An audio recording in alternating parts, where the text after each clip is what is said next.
رسول اللہ صلی اللہ علیہ وآلہ وسلم نے فرمایا، پہلی جماعت جو جنت میں داخل ہوگی وہ 14ویں رات کے چاند کی طرح ہوگی۔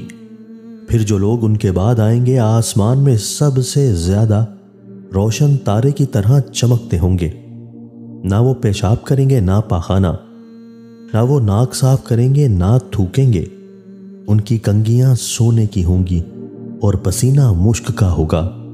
ان کی انگیٹھیاں عود کی ہوں گی۔ ان کی بیویاں بڑی آنکھوں والی حوریں ہوں گی۔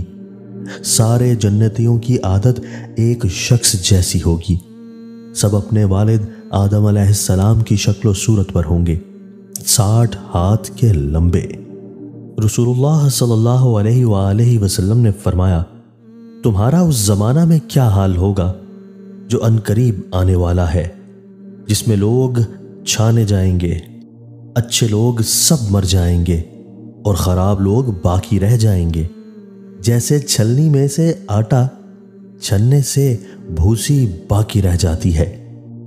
ان کے عہد و پیمان اور امانتوں کا معاملہ بگڑ چکا ہوگا اور لوگ آپس میں الجھ کر اور اختلاف کر کے اس طرح ہو جائیں گے۔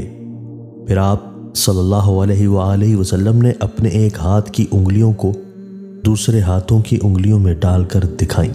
لوگوں نے عرض کیا، اللہ کے رسول اس وقت ہم کیا کریں؟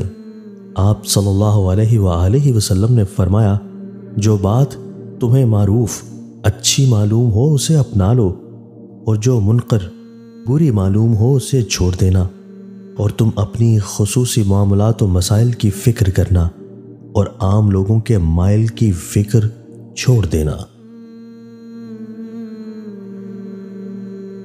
دوستو، اللہ تعالی ہمیں ان احادیث مبارکہ پر عمل کرنے اور اپنی زندگیوں کو سنوارنے کی توفیق عطا فرمائے۔